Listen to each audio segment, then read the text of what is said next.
पण 3 महिने केल्यानंतर या दोन्ही गोष्टींमध्ये नाकाचं हाड वाढणं किंवा गर्भाशय याविषयी काही समस्या असतील तर त्या निश्चितपणे दूर होतात। आणि ह्याच्या संबंधित अनुभव मी ऐकलेला आहे, घेतलेला आहे। म्हणजे ज्यांनी घेतलं त्यांच्या सोबत मी काम केल्यामुळे मी ह्या व्यक्ती पाहिलेल्या आहेत। प्रत्येक आपल्याकडे पण हे मानतात ना, पिंपळाखाली बसू नये असं म्हणतात। नाही, असं काही नाहीये, पण त्याचं ओके, तो त्याला वेगळी अनेक कारण आहेत, काय मुंजा बसतो किंवा असं काही, तर असं काहीतरी।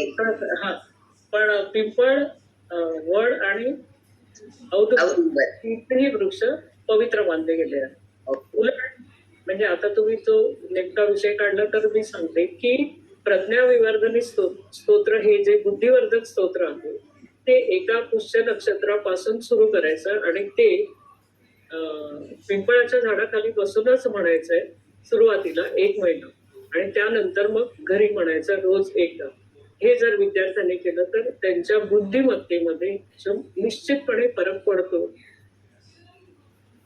एका पुष्य नक्षत्रापासून दुसऱ्या पुष्य नक्षत्रापर्यंत रोज पिंपळाच्या झाडाखाली बसून 10 वेळ आणि त्यानंतर रोज घरी 1 वेळ हे आपल्या घरातल्या मुलांना म्हणजे पाल्यांना सांगितलं तर त्याचा उपयोग निश्चितपणे पडतो।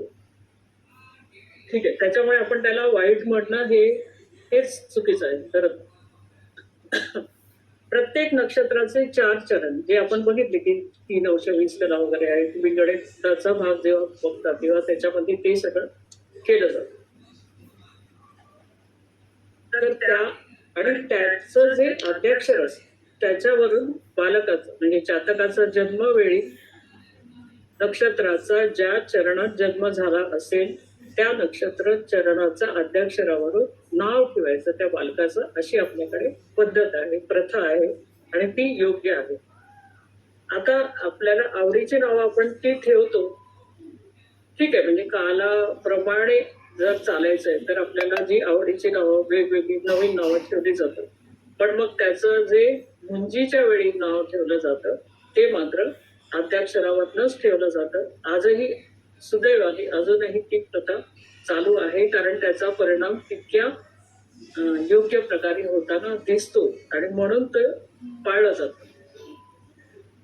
आता इथे नक्षत्र एक म्हणतात, आता फार वेळ नाही, आपण पुढचा भाग पुढे घेऊया कारण मॅडमचा म्हणून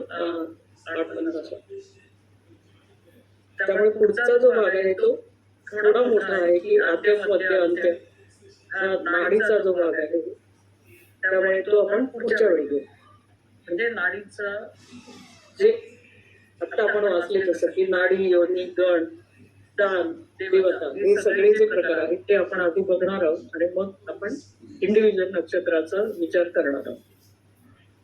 बिंदूर मॅडम घेत आहे? बिंदूर मॅडम घेते ओके।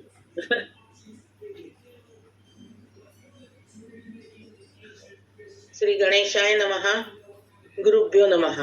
माझ्या गुरूंना वंदन करते आणि आपण आजचा वर्ग सुरू करूया। दिवाळीच्या पूर्वी आपण वर्ग जेव्हा आपला झाला तेव्हा आपण 12 भाव स्पष्ट केले होते आणि लग्न भाव आणि इतर 12 भाव आपण काढले होते, आणि आता आपल्याला त्याच्या पुढे जायचं आहे की आता आपल्याला 12 ग्रह स्पष्ट करायचे आहेत। ते 12 ग्रह स्पष्ट करण्यासाठी आपल्याला पंचांगाची गरज लागते।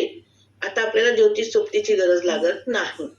आपण 12 भाव हे ज्योतिष सोबतीवरून कसे केले हे सगळ्यांना तुम्हाला आता चांगलं माहित झालेलं आहे।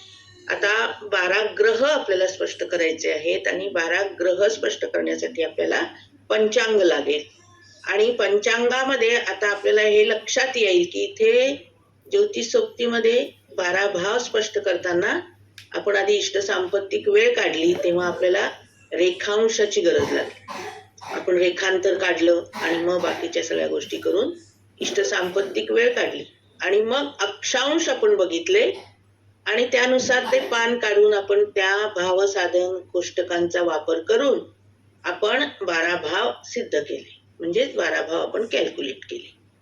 आता आपल्याला ग्रह काढायचे तर इथे आपल्याला ना रेखांश लागणार आहेत ना अक्षांश लागणार आहे। आपण बऱ्याच वेळा ही गोष्ट आपण नमूद केली आहे किंवा आपण मांडली पण आहे की चंद्र जेव्हा आपल्याला दिसतो, आपण पंचांगामध्ये बघितलं की चंद्र राशी रोजची कोणती आहे. आज सुद्धा तुम्ही बघितली का अनुराधा नक्षत्र आहे, राशी वृश्चिक आहे. तर आता ती जी वेळ आता आपली आहे आताची, जेव्हा मॅडमनी तुम्हाला विचारलं त्या वेळेला बरोबर भारतामध्ये तुम्ही सांगितलं की अनुराधा नक्षत्र संपून ज्येष्ठा नक्षत्र चालू आहे आणि आता वृश्चिक राशीमध्ये चंद्र आहे. तर तीच गोष्ट आता तुमच्याकडे जितके वाजले, त्याच्यानंतर आता माझ्याकडे जितके वाजले, त्यावेळेला म्हणजे त्याच वेळेला जेव्हा मॅडमनी हे तुम्हाला विचारून तुम्ही उत्तर दिलं, त्याच वेळेला इथे सुद्धा तीच परिस्थिती आहे. इथे सुद्धा चंद्र हा ज्येष्ठा नक्षत्रात आहे आणि तो वृश्चिक राशीतच आहे. म्हणजे स्थळ जे जगातलं कोणतंही स्थळ आहे त्या स्थळाशी या ग्रह आकाशातले ग्रह जे आपल्याला बघायचे आहेत ते सगळे ग्रह तेच राहणार आहे, ते बदलणार नाही. मग अक्षांश रेखांशाप्रमाणे काय बदलणार आहे, तर उगवणारी रास म्हणजेच लग्न रास बदलणार आहे. अर्थातच लग्न रास बदलली की इतर सगळे 12 भावातल्या राशी सुद्धा बदलणारच आहे. कारण लग्न रास जर मेष असेल म्हणजे जी कालपुरुषाची कुंडली आहे, तर तुम्हाला 12व्या भावामध्ये मीन रास येणार. जर लग्न रास जर वृषभ असेल तर 12व्या भावामध्ये मेष रास येणार. लग्न रास जर सिंह असेल तर 12व्या भावामध्ये कर्क रास येणार. म्हणजे जो लग्न रास असेल त्यानुसार बाकीच्या भावातल्या सुद्धा राशी बदलणार आहेत. पण ते सगळं फक्त भावासंबंधी आहे, ग्रहासंबंधी नाही. ही एक गोष्ट नीट लक्षात ठेवायची. त्यामुळे आता या क्षणी समजा जितके वाजलेत, आता तुमच्याकडे जेवढे वाजलेले आहेत, किती वाजले आहेत आता भारतामध्ये तुमच्याकडे? 8:53. हा, आणि आता माझ्याकडे 10:21 झालेत सकाळचे. तर माझ्या इथे 10:21 किंवा इंडियामध्ये 8:53ला जन्मलेला जो काही बालक असेल त्या दोघांचीही रास, चंद्र रास तीच असणार आहे. त्यांचं नक्षत्रही तेच असणार आहे. बाकीचे ग्रह ज्या ज्या राशीत असतील ते पण तेच असणार आहे. फक्त काय बदलणार आहे तर लग्न रास बदलणार. कळलं हे? हा मुद्दा समजला? हो. त्यामुळे मग काय आहे, असं असल्यामुळे आपल्याला 12 ग्रह स्पष्ट करताना फक्त जन्म तारीख आणि जन्म वेळ महत्वाची आहे. आपल्याला स्थळ सुद्धा महत्वाचं नाही, कारण स्थळांवरून आपण अक्षांश रेखांशामुळे आपल्याला स्थळ लागतं. म्हणजेच आपल्याला इथे जन्म तारीख आणि जन्म वेळ या 2 गोष्टी महत्वाच्या आहेत. यांचाच विचार आता आपल्याला करायचा आहे. म्हणून मग आता आपल्याला काय आहे की जन्म तारीख जी आहे ती त्या तारखेला किती वाजता जन्म झाला ते आपल्याला बघायचं आहे. आणि तो आपल्याला पंचांगामध्ये सकाळी 5:30चे प्रत्येक दिवशीचे 5:30चे ग्रह दिलेले असतात. बरोबर आहे ना? आता आपण पेज 29 काढा. पंचांगाचं पेज 29 काढायचंय आपल्याला.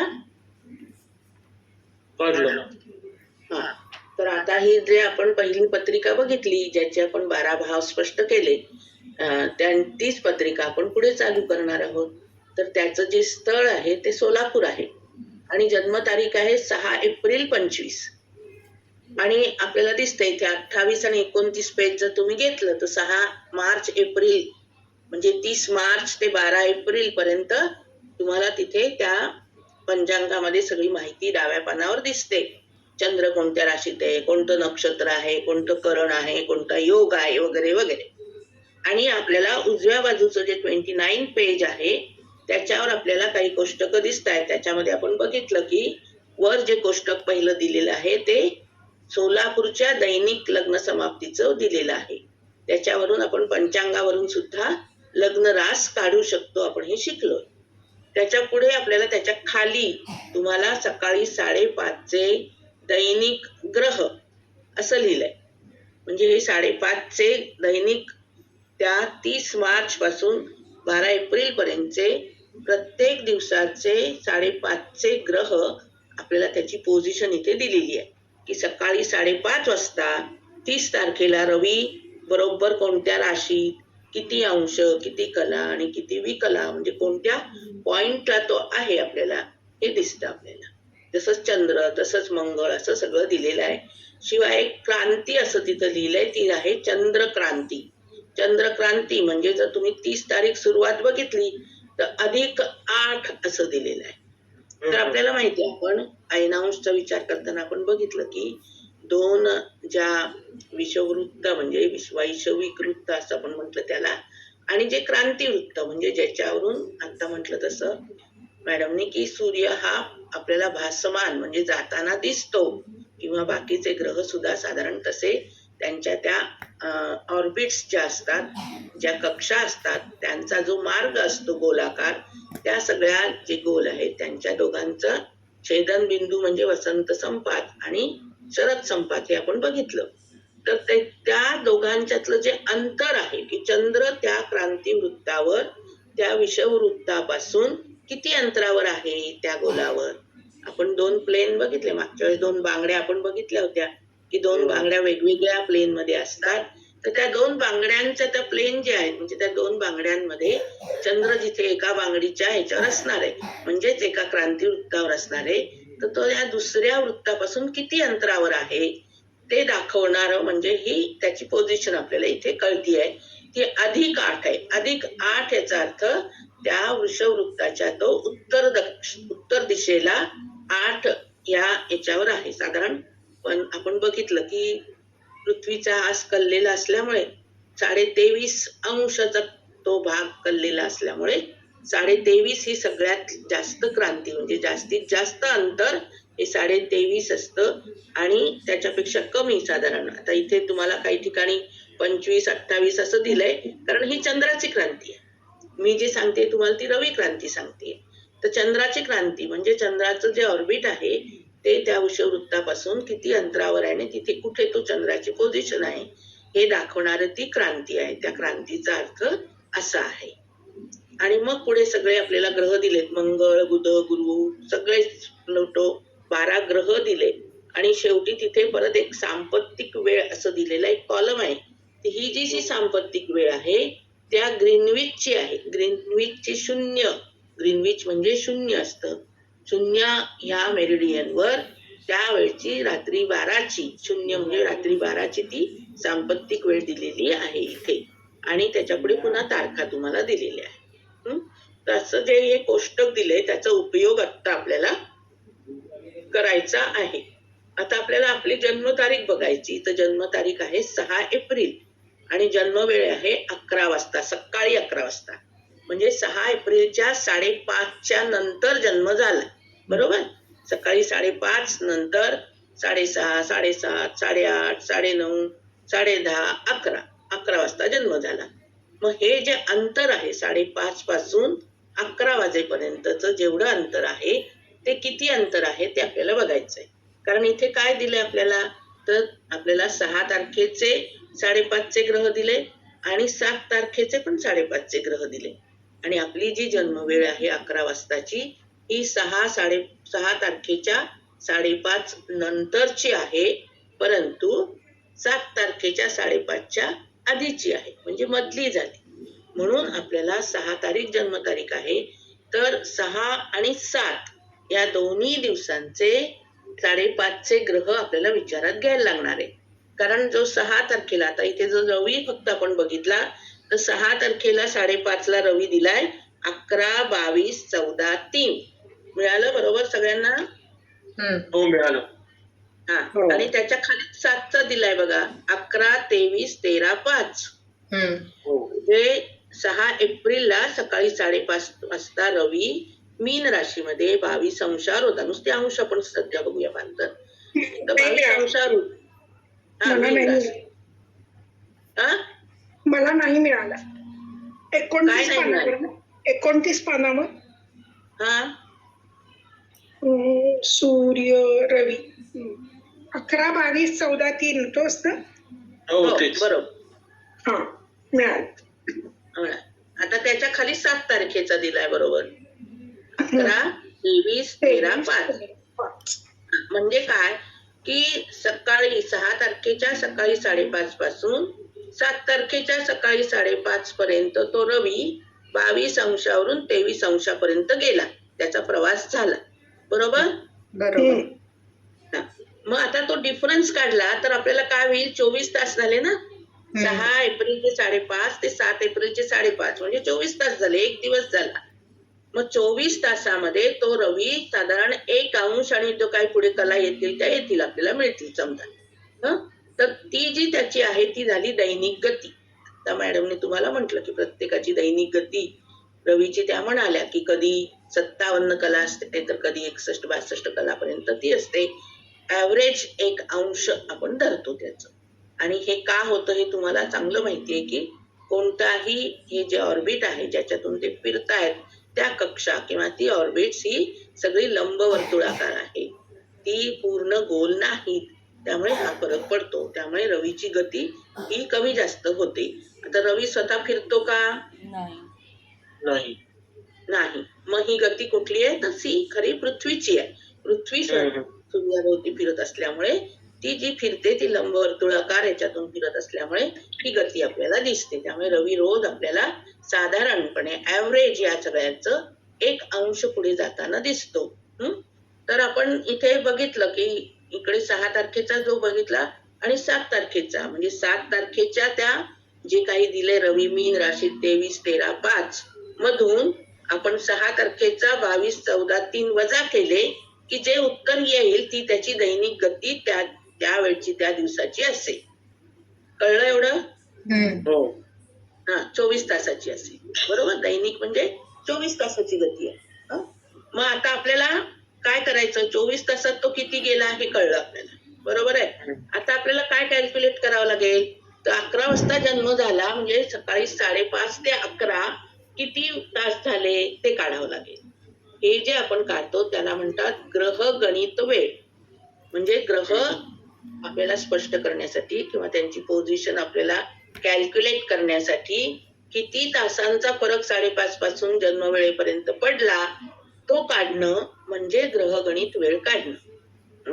आता इथे बघा तुम्ही त्याच्यावर मी लिहिलं इथे जन्मवेळ वजा पंचांग वेळ. पंचांग वेळ का म्हटली तर सकाळी 5:30 म्हणून त्याला आपण नाव दिलं पंचांग वेळ. आता जन्मवेळ किती आहे 11. 11 मधून 5:30 वजा 11 किती येतील 5:30. 5:30 5 तास आणि 30 मिनिट. आता आपल्याला यांची मिनिटं करायची म्हणजे आपल्याला कॅल्क्युलेशनला सोपं पडतं म्हणून. मग आपण 5 तासाला 60 ने गुणलं की 300 झाले आणि अधिक ती 30 म्हणजे एकूण 330 मिनिटं आपल्याला अंतर मिळालं. 5 तास 30 मिनिटं म्हणजेच 330 मिनिटं म्हणजे सकाळी 6 तारखेच्या सकाळी 5:30 नंतर 330 मिनिटांनी तिथे जन्म झालाय त्या बाळाचा. कळलं? हा म्हणजे ही झाली ग्रहगणित वेळ. मग आता आपल्याला जसं भावांच्या बाबतीत आपण केलं तसं इथे प्रत्येक ग्रहाच्या करायचंय. आपण इथे 4 ग्रह आधी घेतले त्यातलं पहिला आधी रवी बघू आपण फक्त. बघा आता आपल्याला काय करावं लागेल 7 तारखेचा रवी म्हणजे 6 तारीख जन्म तारीख आहे. 6 तारखेच्या 5:30 नंतर जन्म झालेला आहे म्हणून 6 तारीख आणि त्याच्या पुढची तारीख म्हणजे 7 तारीख अशी आपण घेतली आणि 7 तारखेच्या मधून 6 तारखेचा रवीचा हे वजा केला म्हणजे आपल्याला ती दैनिक म्हणजे 24 तासात रवी किती पुढे गेला हे कळलं. आणि आपण इथे काय रवी किती पुढे गेला तर 59.202 म्हणजेच आपण मगाशी जे बोललो की कधी 60 असतं कधी 61 असतं कधी 58 असतं ते. ओके. मग 24 तासामध्ये तो 59 आपण वजाबाकी केली इथे विकला 5 मधून 3 गेला 2 इथे 13तून 14 जाणांनी मग 60 घेतले आपण इथे आणि त्याप्रमाणे ही वजाबाकी आपण केली इथे म्हणजे 60 अधिक 13 म्हणजे 73 मधून 14 आपण म्हणजे पण गेले तर 14 गेले 73 मधून तर आपल्याला 59 मिळाले. बरोबर आहे ना. आणि मग इथे आपल्याला एक कॅरी ऑन आपण घेतला कारण 60 घेतले म्हणजे पण इकडे दिल्यामुळे 23 वजा 23 म्हणून 0 झाले म्हणून ती वजाबाकी आली 59 कला आणि 2 विकला. तर इतकी ही रवीची गती दैनिक गती आहे 24 तासातली गती. आता आपल्याला काय करायचं की 24 तास म्हणजे आपण हे वरचं मिनिटात घेतलंय म्हणून 24 तासाचे आपण मिनिटं केली तर 24 गुणिले 60 किती झाले 1440. हा तर 1440. मग आपण असं त्रैराशिक मांडणार की 300 1440 मिनिटाला तो जर 59 कला आणि 2 विकला जात असेल तर 330 मिनिटात तो किती जाईल पुढे ते बघायचं. मग आपल्याला नेहमीप्रमाणे गणित आपण त्याचा गुणक काढून ठेवायचा, कारण प्रत्येक ग्रहाला तोच गुणक लागणार आहे आपल्याला. म्हणून आपण इथे गुणक काढला 330 भागिले 1440 आणि कॅल्क्युलेटर मध्ये करा किती येतं बघा. 13.56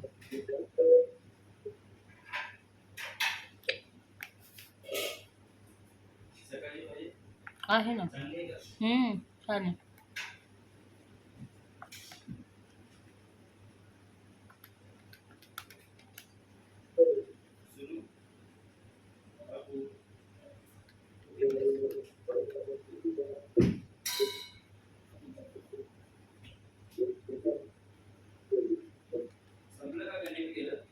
आहे.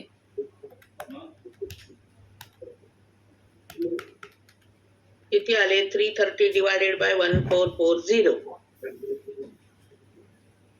13.56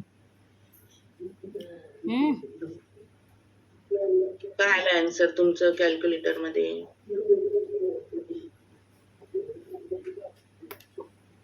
जा ना सूर्य.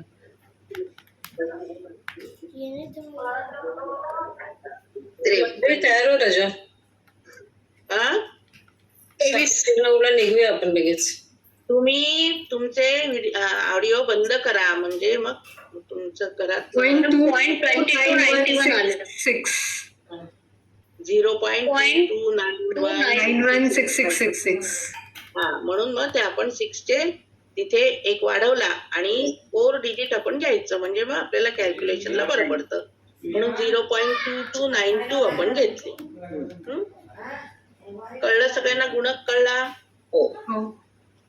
आता आपल्याला रवीची जी गती आहे त्या दैनिक गती ती 59 2 विकला आहे, म्हणून त्याला गुणाकार करायला सोपं जावं म्हणून आपण त्याच्या विकला करून घ्यायच्या. 59 मल्टिप्लाइड बाय 60 केलं कॅल्क्युलेटर मध्ये की आपल्याला 3540 मिळेल.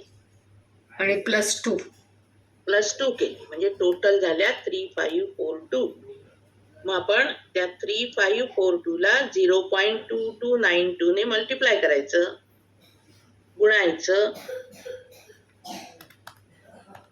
म्हणजे कॅल्क्युलेटर मध्ये आपल्याला 811.8264 आपण 4 डिजिट घेतले म्हणून तेवढं मिळाले. आता इथे बघा या विकल आहेत. आता विकलाचे पुन्हा पार्ट्स होत नाहीत म्हणून आपण इथे अप्रॉक्सिमेशन राऊंड अप करायचं. 0.8 हे 0.5 पेक्षा म्हणजे निम्म्यापेक्षा जास्त, म्हणून 811 मध्ये 8 मिळवून आपल्याला 812 विकला असं उत्तर मिळालं. आता त्या विकलांच्या पुन्हा कला कराव्या लागतील म्हणून आपण त्याला 60 ने भागायचं. 60 ने आपण त्याला केलं तर आपल्याला सरळ तुम्ही साधा भागाकार केला तर तुम्हाला लक्षात येईल की 13, 6, 7, 80 येतात आणि मग 812 मधून 780 वजा केले तर 32 मिळतात. तुम्ही कॅल्क्युलेटर मध्ये करत असाल तर तुम्हाला काहीतरी फ्रॅक्शन मिळेल. 13 पॉइंट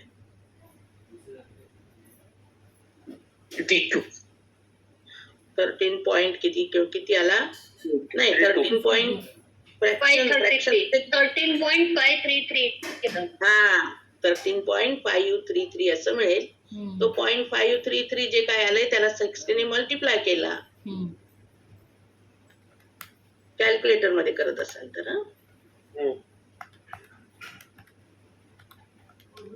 ते 31.99. हा मग 99 आल्यामुळे आपण 31 चे 32 घेतले म्हणून आपल्याला इथे 13 विकला आणि 13 कला आणि 32 विकला असं त्याचं उत्तर मिळालं. जे तुम्हाला सोपं वाटेल ते तुम्ही करू शकता. इथे 60 ने भाग द्यायचा आपल्याला माहितीये गणितात, तसा दिलात तर तुम्हाला ते 60 एके 60 असं भागाकार होऊन तो काहीतरी काढा आणि मग खाली 32 उरतील तर 13 32 उत्तर येईल. नाहीतर असं कॅल्क्युलेटर मध्ये केलं तर 13.533 काय येईल त्या पुढच्या फ्रॅक्शनला 60 ने गुणलं की तुम्हाला जे 31.99 आलं म्हणजेच 32 झाले. म्हणून आपण इथे 13 कला आणि 32 विकला म्हणजे त्या 330 मिनिटामध्ये रवी 13 कला आणि 32 विकला पुढे गेला. म्हणून मग आपण तो 330 मिनिटाला किती फरक आहे तिथे तो लिहिलाय. विकलाच्या खाली विकला लिहिला आणि याच्या खाली 13 लिहिले. आता इथे मी सरळ डायरेक्ट 6-4च्या ह्याच्यामध्ये ते ऍड केलंय. त्या 59 ला गोल करून तो धरायचा नाही असं मी केलंय. तुम्ही जसं भाव करत असताना तुम्ही सगळ्यांनी काही जणांनी जी गणित करून पाठवली तेव्हा पुन्हा 6 तारखेचे लिहून घ्यायचे 11, 22, 14, 3 आणि त्याच्यात 13, 32 मिळवायचे असंही तुम्ही करू शकता. तर इथे आपण 32 अधिक 3 केले तर 35 झाले. 13 अधिक 14 केले तर 27 झाले.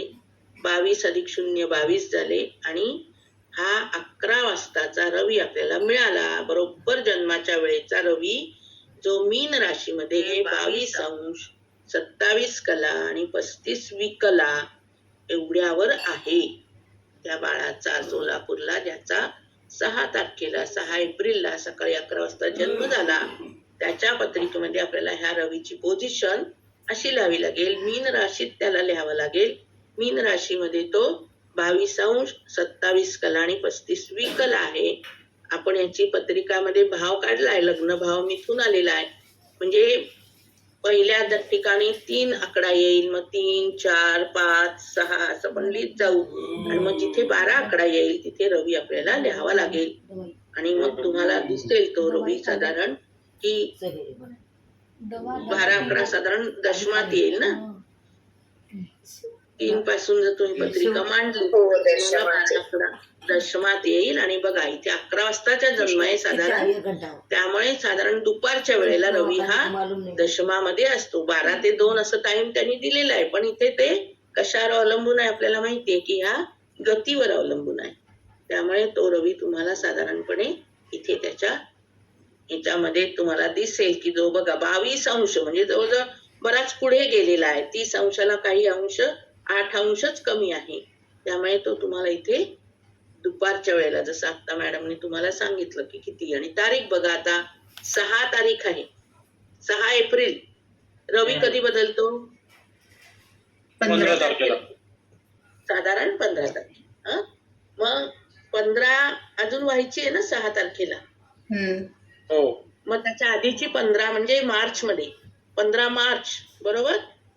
हो हा मग 15 मार्च ते 30 मार्च किती झाले 15 दिवस झाले. हो आणि पुढे 6 म्हणजे किती झाले 21 झाले. हा म्हणजे साधारण 21-22 अंशावर रवी आहे की नाही. हो हा म्हणजे फक्त जन्म तारखेवरून आणि जन्म वेळेपेक्षाही फक्त जन्म तारखेवरून तो रवी कुठल्या राशीत आणि किती अंशावर आहे हे तुम्ही सांगू शकता फक्त जन्म तारखेवरून.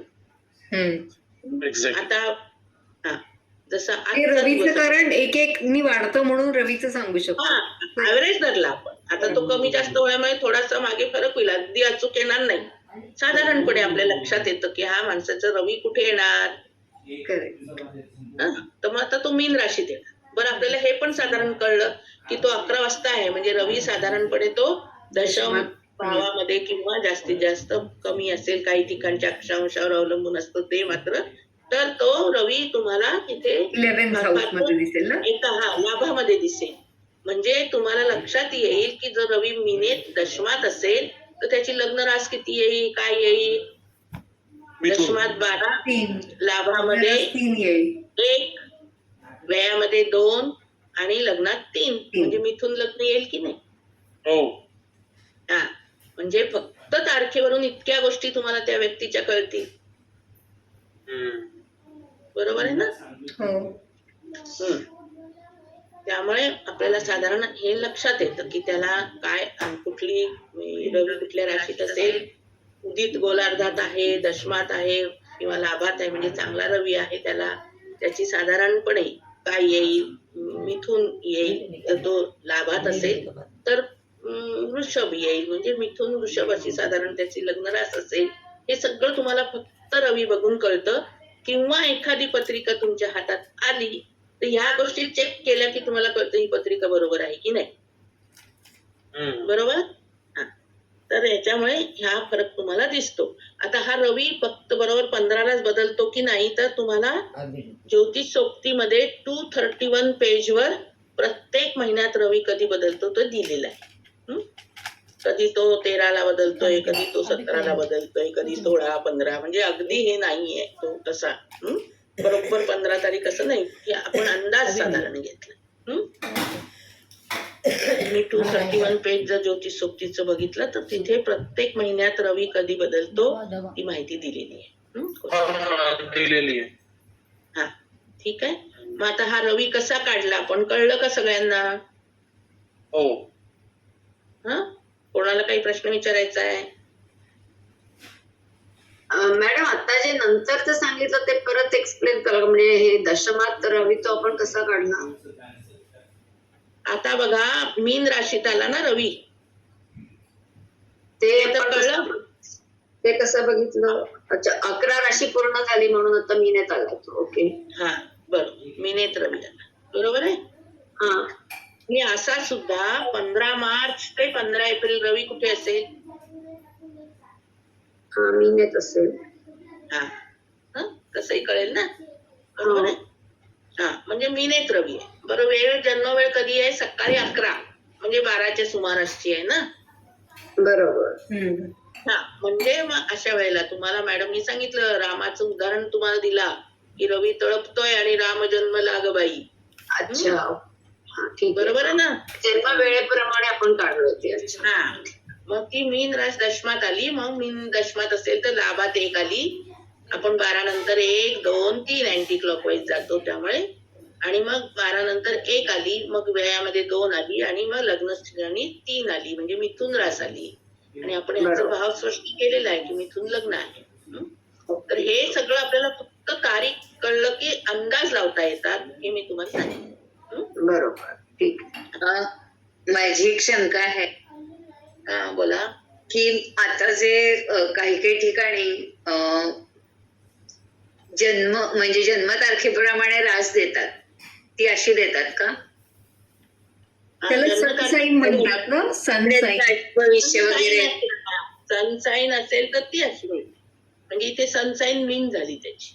हा, ते आठवड्याचं राशी भविष्य देतात ना, त्याच्यात ते देतात ते आपल्याकडे जे देतात, म्हणजे आपल्या लोकसत्ता म्हणा किंवा कुठलाही पेपर मागे ते चंद्र राशीवर असत. बर, ते चंद्र राशीवर असत. बर. चंद्र कुठल्या राशीत आहे त्यावर, म्हणजे आज आज आज आता तुम्ही बघितलं तर वृश्चिक रास चालू आहे. तसं आता इथे जर तुम्ही बघितलं तर चंद्र त्याचा बघा तुम्ही इथे कर्केत आहे. कर्केत आहे. हा, मग कर्क राशीचं असं. पण इंग्लिश जी असतात, जी वेस्टर्न टाईपची असतात, 22 मार्च ते 22 असं तारखा दिलेल्या आहेत, तर त्या ज्या असतात ती रवी रास असते. रवी राशीप्रमाणे. हा, पण त्यांचं संक्रमण ते 14ला नाही धरत, ते 22, 21, 22ला धरतात. सोलर असतं, ते सायन असतं, आपलं निरयन आहे. मॅडम अजून एक विचारायचं तर, हा, मीनेत सूर्य आहे पण त्याचा अर्थ तो दशम.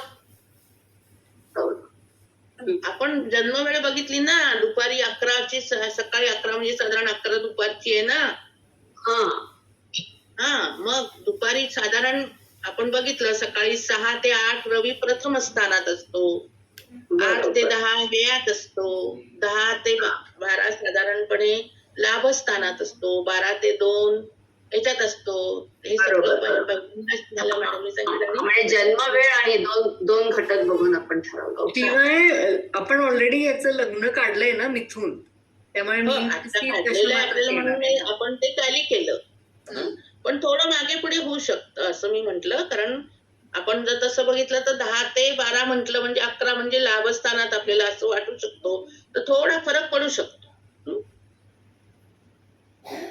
यानी हे टॅली होऊन जातं की आपलं गणित बरोबर आहे की नाही? बरोबर आहे. हा, ते पण टॅली होतं. आपल्या समोर आलेली पत्रिका आपल्याला टॅली करता येते, आणि नुसत्या जन्मतारखेवरून आपल्याला अंदाज लावता येतो, जन्मतारीख जन्म वेळेवरून, की त्या व्यक्तीचा रवी किती अंशावर आहे, कोणत्या राशीत आहे. निदान रवी रास तरी आपल्याला लगेच कळते. बिलकुल. ठीक आहे. अजून काही कोणाला शंका? तर आता बघा चंद्र बघूया आपण. आता चंद्र तसाच बघायचा. 6 तारखेचा चंद्र किती आहे?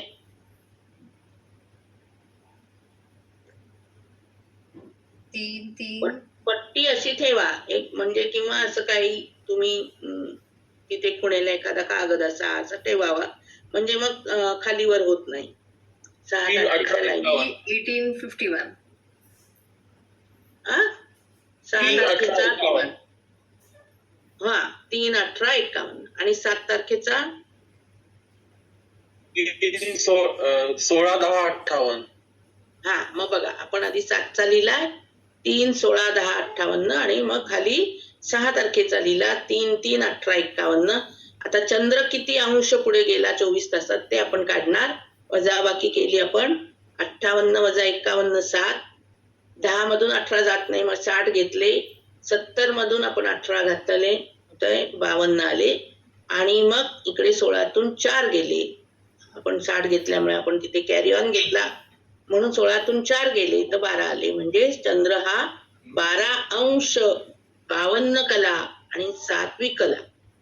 आता तुम्हाला चंद्राची गती माहितीये, साधारणपणे 12 अंश पुढे गेला रवीच्या की एक तिथी होते असं आपण म्हणतो. म्हणजे साधारण त्याची दैनिक गती ऍव्हरेज ही 12 अंश आहे, पण ती कधी 15 पण असते. जास्त गती आपण सगळं आत्ताच मॅडमने तुम्हाला वृद्धा तिथी क्षय तिथी बोलल्या, तर त्या चंद्राची गती पण ही कमी जास्त असते. कमीत कमी 11 आणि जास्तीत जास्त 15 पर्यंत सुद्धा ती जाते.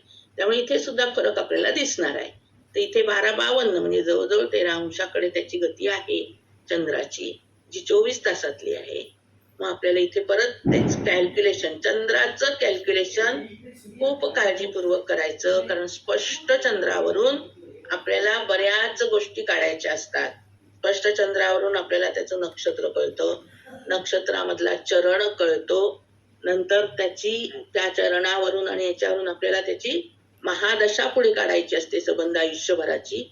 त्यामुळे चंद्र हा व्यवस्थित कॅल्क्युलेट करता आला पाहिजे, अचूकता पाहिजे, चूक नाही कधी ते करता कामा. मग आता इथे चंद्राचा जो फरक किंवा दैनिक गती जी आली ती 12 अंश 52 कला आणि 7वी कला आली. आता इथे जेव्हा आपण हे करायचं तेव्हा मोठ्याकडून लहानाकडे आपण कन्वर्ट करत जायचं. म्हणजे अंशाच्या कला करायच्या, कलाच्या विकला करायच्या, शेवटच्या विकला आहेत म्हणून सगळ्यांच्या विकला करून घ्यायला लागतात आपल्याला. कारण 12 नाही तर प्रत्येकाला तुम्हाला 12 अंशाला त्या गुणकाने मल्टिप्लाय करायचं, 52ला करायचं, 7ला करायचं, मग ते कसं येईल त्याची बेरीज करायची. याच्यापेक्षा ही पद्धत सोपी पडते. 12 गुणिले 60 केले की कला मिळतील 720 आल्या, 62-72. त्यात त्या 52 कला आपण ऍड केल्या म्हणून टोटल कला झाल्या 772. त्या कलांच्या पुन्हा विकला केल्या म्हणून पुन्हा 60 ने मल्टिप्लाय केलं आणि 60 ने मल्टिप्लाय केल्यावर आपल्याला कॅल्क्युलेटर मध्ये केलं की 46,320 मिळाल्या. त्यात त्या 7 विकला आहेत त्या आपण ऍड केल्या, त्यामुळे टोटल विकला आपल्याला मिळाल्या 46,327. या त्या 12 अंश 52 कला आणि 7 विकला हा जो फरक आला त्याच्या आपण पूर्ण विकलामध्ये कन्व्हर्शन केलं. कळलं सगळ्यांना? हो. आता तो जो विकला आल्या त्याला परत त्या गुणकाने आपण याला कॅल्क्युलेटर मध्ये मल्टिप्लाय करायचं. 46327 मल्टिप्लाइड बाय 0.2292. तर इथे माझं झालंय 10,618. पाहिजे तर तुम्ही चेक करा, क्रॉस चेक होऊन जाईल.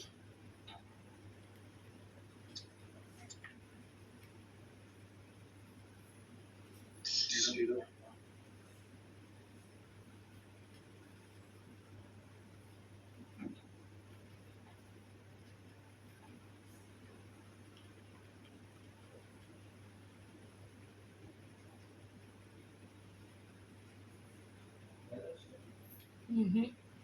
10,618 आलं मॅडम. 10,618.1484 असं आलं. बरोबर.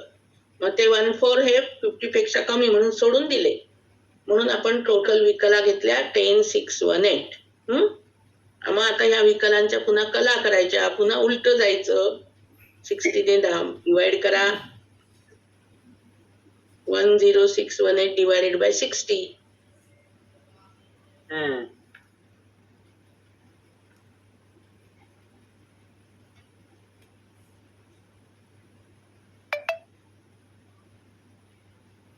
176.96. 9666. हा, मग जो 9666 आल्यामुळे 9667 घेतला आणि त्याला 60 ने मल्टिप्लाय करायचंय फ्रॅक्शनला.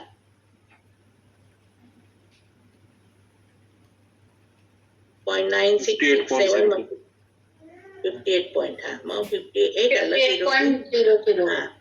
02 सोडून दिले आणि 58 घेतले. हं? आता 176 ला परत 60 ने डिवाइड करायचं आपल्याला.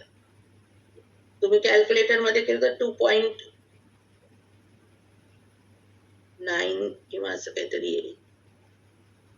2.8 आलं. हा, फक्त 8 की पुढे काही. नाही 8 आलं. हा, मग 86 जर करा.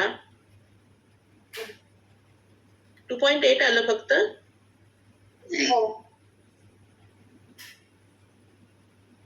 176 डिवाइड बाय 60. 2.93 आलं मॅडम. सॉरी हा, मग तेच सॉरी म्हणते. सॉरी. 2.93 आलं. 93.93 इंटू 60 केलं की 2.93. हा 0.93 इंटू 60. 55.99. 56 धरू शकतो ना आपण. हा 56 धरायची. बरोबर. Right. म्हणजे आता इथे 2 अंश 55.8. हा, म्हणून 2 अंश 56 कला आणि 58 विकला. 2 डिग्री 56 कला आणि 58 विकला असं उत्तर आलं. आपण जर 60 ने केलं तर बघा 6 दुने 12 म्हणजे 17तून 12 गेले म्हणजे 5 आणि 6. हे सोपं पडतं ना. हो. कॅल्क्युलेटर मध्ये केलं तरी हरकत नाही, पण सांग. तर 2 अंश 56 कला आणि 58 विकला हा 5:30 ते 11 पर्यंत तो चंद्र पुढे गेला. म्हणून मग तो 2 अंश 56 कला आणि 58 विकला आपल्याला 6 तारखेचा जो चंद्र आहे 3, 3, 18, 51 त्याच्यामध्ये ऍड करायचा. तुम्ही परत वेगळं लिहून ऍड करू शकता. 8 आणि 1 9, 5 आणि 5 10 झाले म्हणजे 10तून 6 गेले म्हणजे 4. एक कॅरी ऑन आला. 8 आणि 6 14 आणि 15 हातचा 1. 6 आणि 1 7 म्हणजे 6 गेले म्हणजे 1 उरला. परत हातचा आला. 2 आणि 1 3 आणि 3 6 म्हणजे इथे चंद्र आला कर्क राशी 3, 6, 15, 49 म्हणजे 3 राशी पूर्ण. 6 अंश 15 कला 49 विकला म्हणजे तो कर्क राशीमध्ये आला. 6 अंश 15 कला आणि 49 विकला. ह्याला म्हणायचं स्पष्ट चंद्र, स्पष्ट रवी, स्पष्ट ग्रह म्हणायचे याला. म्हणजे त्या बाळाचा जन्म झाला तेव्हा बरोबर चंद्र हा कर्क राशीमध्ये 6 अंश 15 कला आणि 49 विकला इतक्या पॉइंटवर होता आकाशात. येस. मग आता हे 2च सगळ्या महत्वाचे असतात. त्यातल्या त्यात चंद्र जास्त असतो कॅल्क्युलेशन साठी. बाकी यांची गती खूपच कमी असते. पुढे मंगळ जर तुम्ही बघितलात तर बघा 3 1 27 आहे 7 तारखेचा आणि 6 तारखेचा 3 1 6 आहे म्हणजे फक्त 21 कलांचा फरक आहे. त्याने तिथे विकला पण दिलेल्याच नाहीयेत आपल्याला. त्यामुळे 21 गुणिले तो जर तुम्ही हे केलं तर 5 पॉइंट असं काहीतरी उत्तर येतं आणि मग तुम्हाला ते पुढचं राऊंड अप करायचं आणि तिथे 5 विकला फक्त आपल्याला फरक तिथे दिसून येतो. आणि मग तो 5 विकला ऍड करायचा.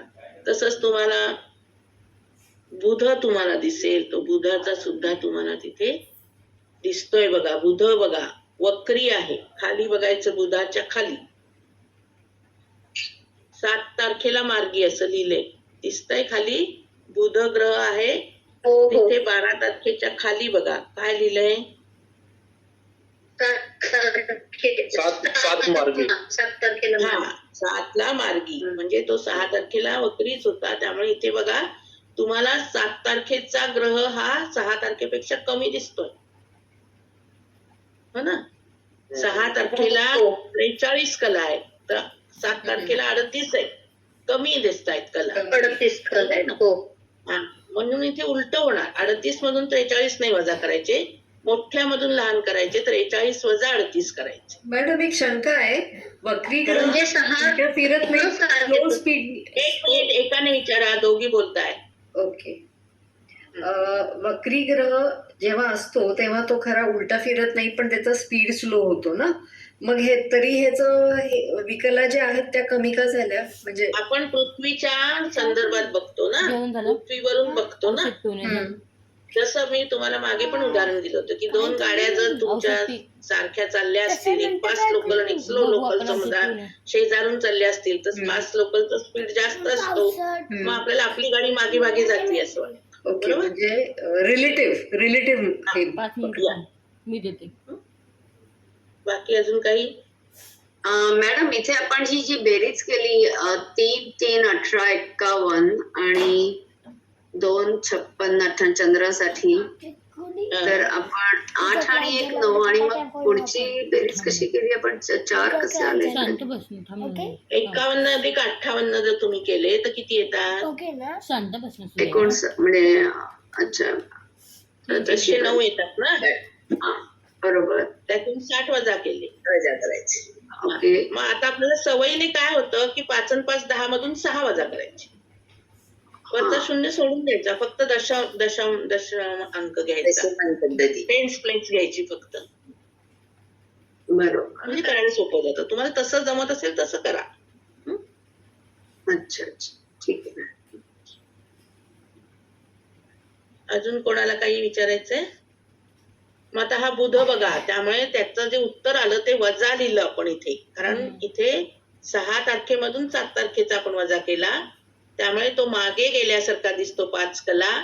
मग त्याचं आपण कॅल्क्युलेशन केलं, 22 ने 22 पंचे 110 होतील, म्हणजे तो एकच कला आपल्याला मिळतो 1.1 आल्यामुळे. आणि मग तो वजा 1 करायला लागतो, म्हणून मग 43 मधून वजा 1 केला, म्हणून आपल्याला बुध जो मिळाला तो मीन राशीमध्ये 2°42 कला मिळाला. तो वक्री आहे म्हणून असं आपल्याला दिसतं. बाकीच्या वेळेस आपण ऍड केले ना, 3 ठिकाणी बघा अधिक केले आपण, 13, 32 प्लस केले, 2, 56, 58 प्लस केले, मंगळाचे 5 प्लस केले, पण इथे मात्र मायनस केला 1, 33 -1 केला आणि 42. त्यामुळे तो बुध वक्री असल्यामुळे मायनस केला का? हा, बरोबर. आलं हे 4ही लक्षात तुमच्या?